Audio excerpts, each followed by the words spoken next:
Welcome to Win with Barlow, the podcast where we turn your entrepreneurial dreams into reality. With your host, Akira Barlow. Today, we're diving into the fascinating world of DNA testing businesses. Looking to maintain momentum or ready to scale? This series is your guide to success. Let's get started.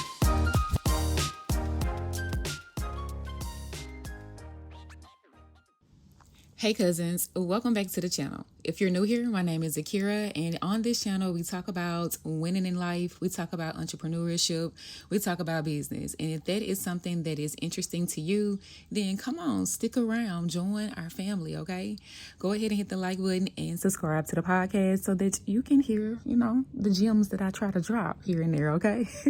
Now in today's episode, I'm going to be sharing exactly how to start a mobile lab business step by step with the lab information, okay? I think it's time, all right? I just think it's time. If you have been overwhelmed by just all of the information online, then I'm just going to give it to you clean, okay? And this is a proven path, all right? You don't need to reinvent the wheel, okay? And what I'm going to give you is going to be simple, it's going to be realistic, and it's going to actually be doable, okay? Even if you don't have a medical background and a whole lot of money, all right? So let's get right into it. So step number one, let's go ahead and actually set up the business foundation. First, you're going to need the legal entity, okay? You need to register the LLC in your state. You need to obtain your EIN from the IRS. And you need to go ahead and open that business bank account, all right? I recommend Quickbooks checking, Bluevine, Lily, but I also recommend having an account with the physical bank in your area so that you can physically walk in. You may have some local contracts and local opportunities that may pay by check. You want to go inside a bank and be able to handle that, okay? I also want you to choose a professional business name that reflects healthcare or diagnostics or lab services. You don't have to use any of those words or even the word mobile in the name of your business. You can just kind of give it something that has like a Fortune 500 feel, because you want to show up like as professional as you can, especially because this space has a lot of, I would say, candidates for business. You want to show up so that you can stand out. I do recommend you also get some business bank. I'm sorry, y'all. You also want to get some basic business insurance, okay? General liability is good. If you're going to be drawing blood or anything like that, then I would recommend maybe CM&F group, all right? This step is going to make you legitimate, and it's also going to put you in a position to be ready to start to accept clients soon. All right. Step number two, let's go ahead and define exactly what your services are going to be. And let's go ahead and make a list of those. And I say make a list of those because so many of us start this business or we get into it because we see other people doing it and we just copy what they do. Like, we don't think about, will this work in our actual cities? Is this beneficial? Is this even profitable? We just see other people, they do I-9 verifications. Oh, I am too. But it just may not be realistic for where you live. So really make a list about 3 to 4 services that really make sense, that you can generate a profit. You want those services to be something that, that is something that's high in demand and something that people in your area really need. All right. Now we're going to go ahead and we're going to partner with the labs based on those services. So again, we're not the laboratory. Our job is just to do the collection and provide the client a service, all right? The lab is going to handle all of the analysis that pertains to the testing. Now, for lab services, I would just recommend partnering probably with USDTL, the United States Drug Testing Laboratory, just because they cover pretty much, everything that you need to get started. Urine, hair, nail testing, all of that. So I will probably start with them. And then I will use DNA Diagnostics Center for probably DNA testing, just because they are the largest, most accredited. If I was on a budget, I may probably go with Endeavor. They did just buy Alliance, so I might check them out. But I would definitely do a comparison of the lab fees before I actually sign a contract.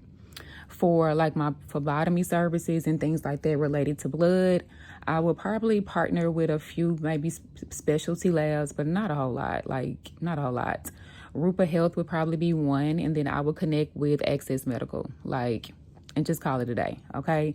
These 2 labs are enough for you to start. And if you need to later partner with additional labs as you grow your business, then do so. But these 2 companies will be enough to get you started. Now, this partnership model lets you operate nationally, and it's going to be enough for you to get this brand off the ground. All right. Now, step number 4, I want you to get training. Okay.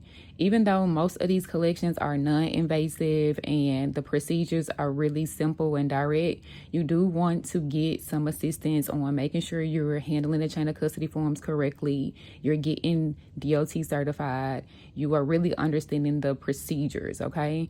That training is going to build your credibility and it's going to protect you legally. I will reach out to somebody who is established and in business and actually shadow them. I will reach out to them. Luckily, Ebony Polk was my friend, so I didn't have to spend a lot of money on like mentorship, but I would if I was in a position to where I was brand new to this. I would reach out to somebody. I would go and visit their location, go shadow them, do mobile services. I would, put some effort into making sure that I'm doing things correctly. I also will make sure that, I have someone that is assisting me as far as mentorship, just so that I don't have to reinvent the entire process. So if I use somebody that is solid with a proven track record, they can train you, they can help you, they can assist you to really grow, and vet them properly, okay? Make sure that you can see legitimate actions and legitimate work before you spend your money, okay? All right, now we're going to go ahead and get our supplies. So this includes, just what we need as far as the business. So things like gloves and masks and lock boxes and Bluevine agent and just things that you're going to need to be in business. I'll go ahead and get all of my supplies. Amazon is a great resource. My storefront is in the description box. Go ahead, okay, and see what I got and get what you need, okay? And if you don't have a physical office, that's perfectly fine. I would probably arrange everything nice and neat in my trunk, or I would just kind of get me like a nice, clean, clear little tub and just stack everything in there nice and neat, put it somewhere in my home that's safe and secure. And that's how I would operate. And I would kind of get me a nice little kit, whether it is a bog bag or, not a suitcase, okay, but something that may be on wheels. That I can kind of store my stuff in when it's time to actually go do testing. So you don't have to have anything major to store your material. All right, then we're going to go ahead and set up our mobile operations, okay? Because now the car is your office, okay? So just make sure you got everything in there that you need. You want to keep your professional bag for work always in the car, okay? Baby, everywhere I go, I got kits on me, okay? I'm the kit queen, baby. I got a DNA test, I got baby, I got it all, okay? Make sure your car is stocked up. You want to have a portable printer I think so. I think it's beneficial. Have a portable printer. Have some sort of like tablet or iPad or phone with you that's extra. So if anything happens, you got something that's backup, okay? And just make sure that you got cleaning supplies too. Like I keep Clorox wand, like all of that type of stuff. Just everything that I need. That's what my trunk looks like. It is organized because y'all know I got OCD, but it's locked and loaded, ready to go at all times. If somebody calls you at 2 a.m. for a post-accident test, baby, I ain't got time to be trying to find my wig and find the stuff, okay? So I got to hurry up and just get what I need and get to the car, all right? All right, so where we on? Number seven, let's go ahead and set up our pricing and let's go ahead and set up our payment system. So, of course, I do recommend that you check the pricing in your area, but don't make that your end all be all. So many people say, oh, just look and see what everybody else is charging. Yes, you are looking to see what they are charging, but you're also looking at your fees. Do you got, shipping fees with your lab? Or what are the lab fees? What is it going to cost you to get to A and B? What is your rent like? What is your phone bill like? What is your insurance like? All of that plays a part into your overall expenses. It's not just what the next company is charging, because maybe I'm not them and I'm not doing what they doing, okay? I might have a whole extra layer of exclusivity with my services, okay? So my pricing just won't be their pricing. I also got to consider my travel costs and what I'm doing too. So all of that matters. Now, as far as payment processors, I will go with Stripe. I will go with PayPal. I will go with pretty much everything. I'm not taking Zelle. I'm not taking Cash App. I just don't do that in business. If you want to do business with me, you have to pay through my proper channels. And that's just what it is.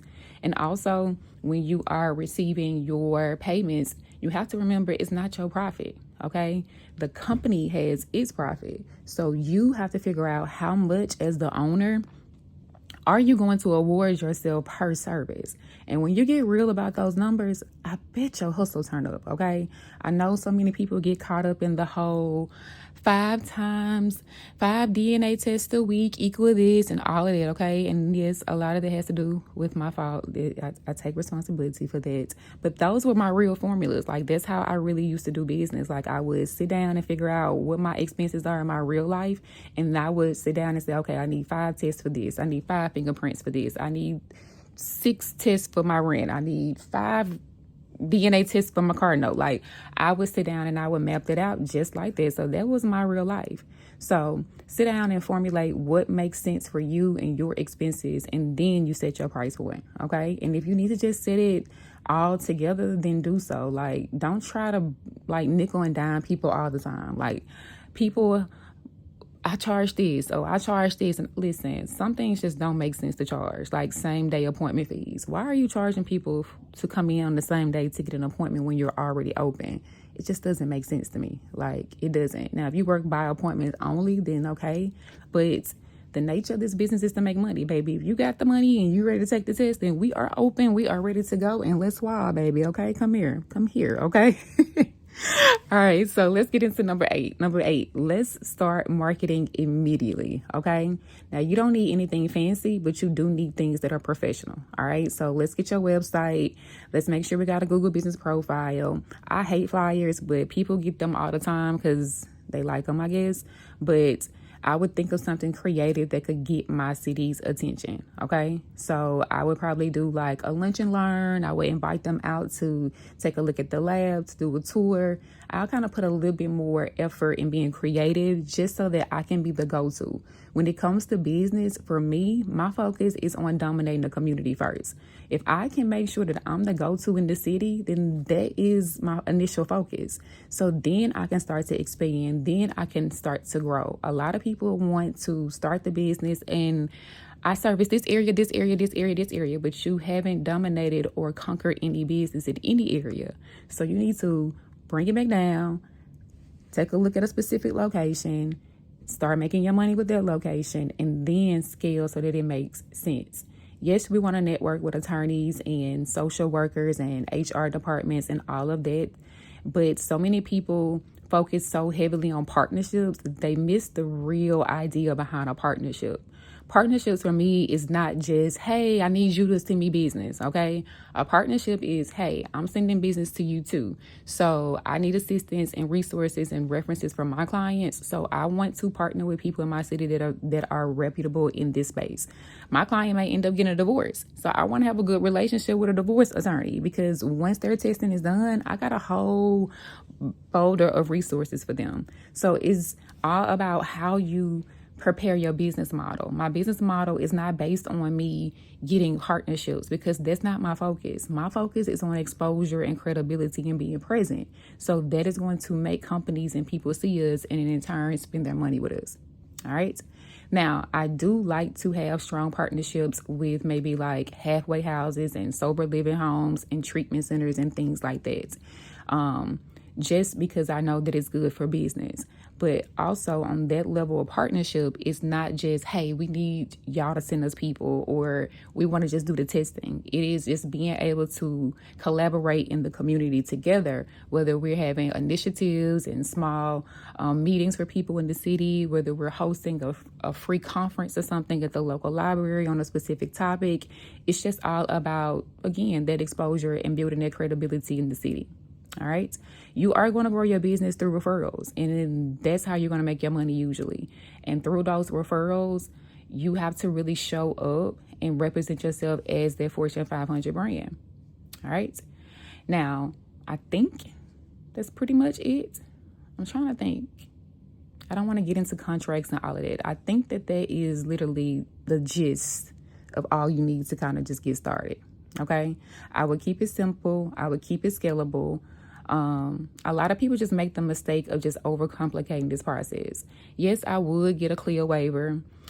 Just because you are doing rapid urine testing, yes, I will probably get an MPI, but it's not required, but I will still get it for business, because you just never know the direction in which your business is going to go to. So I still would get those things, but this is the preliminary setup of getting your lab started and getting your business off the ground. Okay. So I hope this is helpful to you. If you follow these steps, it's going to work. Okay. Remember, this is a professional service, so show up like it's a professional service and really find your passion with it. I love DNA testing because it's like a ministry for me. I have so much fun, and it just warms my heart meeting people and helping them in certain situations. So try to find something that you're passionate about in it, and it'll make you want to show up each and every day. All right. Let me know in the comments what you thought of the episode. I appreciate y'all so very much. Check out the description box for some additional resources, and I'll see y'all in the very next episode.